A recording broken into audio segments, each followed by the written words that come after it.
আজ পর্যন্ত তো আমের অনেক ধরনের আচারই খেলেন। এ ধরনের আচার কখনো খেয়েছেন কি না অবশ্যই কিন্তু কমেন্ট বক্সে জানাবেন।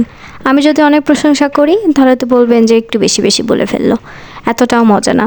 কিন্তু যদি রান্না করে খান তখন বুঝতে পারবেন যে না, আসলে যতটা বলেছি একটু কমই বলেছি, আরও বলা উচিত ছিল। এই আচারটার নাম কি দেওয়া যায় বলুন তো? আমি আচারের নাম রাখলাম রসগোল্লা আচার। কেননা যেরকম আচারের নামটা আছে ওটা আমার একদম পছন্দ হয়নি। খেতে যেমন নামটাও তেমনই হওয়া উচিত। আচ্ছা, এখানে আমি বড় সাইজের আম নিয়ে নিয়েছি। এখানে ফজলি আমটা আমি ব্যবহার করছি।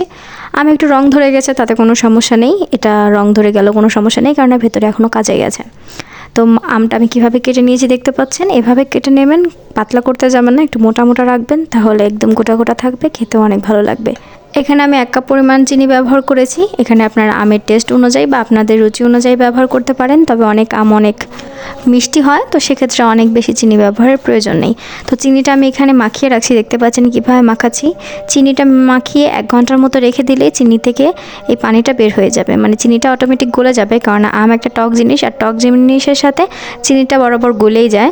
তো এখানে কোনো পানি দেওয়ার কিন্তু প্রয়োজন নেই, শুধু মাখিয়ে রাখলে 1 ঘন্টার মতো এখান থেকে কিন্তু পানিটা বের হয়ে যাবে। তো আমি এখানে একটা ফ্রাই প্যানে নিয়ে নিচ্ছি আমগুলো। এখানে আমি আর কোনো ধরনের পানি ব্যবহার করব না। চিনি গলে যাওয়ার পরে যে পানিটা হবে সেই পানিটা দিয়েই এই রান্নাটা করতে হবে। দেখতে পাচ্ছেন এটাতে বলক চলে এসেছে আর কত পরিমাণ পানি বের হয়ে গেছে। চিনি থেকে যে পানিটা বের হয়ে গেছে সেই পানিটাই সর্বপ্রথম শুকিয়ে নিতে হবে। ভিডিওর এই পর্যায়ে আপনাদের কাছ থেকে ছোট্ট একটা লাইক চেয়ে নিচ্ছি। আমার ভিডিওর কোনো অংশ যদি একটু ভালো লাগে থাকে তাহলে অবশ্যই কিন্তু একটা লাইক দেবেন আর চ্যানেলটা সাবস্ক্রাইব করে রাখবেন। আমি এখানে ঢাকনা দিয়ে দিয়েছিলাম, যেহেতু এখানে কোনো পরিমাণ পানি ব্যবহার করা হবে না, আমগুলো যাতে খুব ভালোভাবে সেদ্ধ হয়, এই কারণে আমি ঢাকনা দিয়ে 2-3 বার ঢাকনা দিয়ে পানিগুলো শুকিয়ে নিয়েছি। এরপর যে আমি ব্যবহার করেছি হচ্ছে লবণ আর হলুদের গুঁড়া আর মরিচের গুঁড়া। এখানে হলুদের গুঁড়াটা ব্যবহার করেছি কালারটা অনেক সুন্দর আসার জন্য। আপনারা চাইলে স্কিপ করতে পারেন, আবার দিতেও পারেন, অবশ্যই দেবেন আমি বলবো, কেননা এতে কালারটা অনেক বেশি সুন্দর আসে। আচ্ছা, এগুলো দেওয়া হয়ে গেলে একদম ঢাকনাটা ঢেকে দেবেন, তাহলে কালারটা অনেক বেশি সুন্দর আসবে।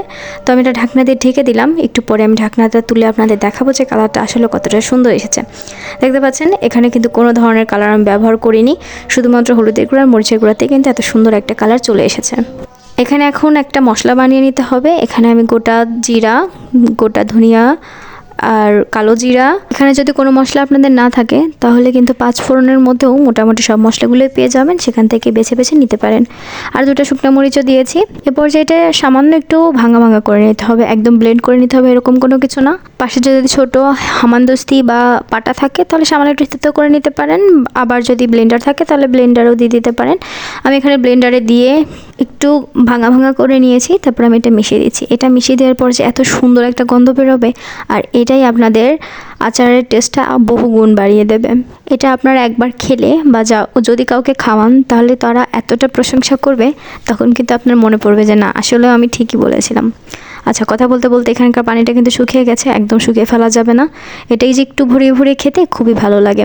আমি আশা করছি আপনারা খুব সহজেই আচারটা তৈরি করে ফেলতে পারবেন। খুব বেশি কোনো প্রসেস নেই, যা আছে সব কিছু আপনাদের বাড়িতেই পাওয়া যাবে, শুধু আমটা থাকলেই হবে। খুব সহজে তৈরি করা যায়, তাই এই গরমে আমের আচারটা কিন্তু তৈরি করতেই হচ্ছে। তো সবাই বাড়িতে তৈরি করবেন আর আমাকে জানাবেন কিন্তু যে আমের আচারটা কেমন হয়েছিল।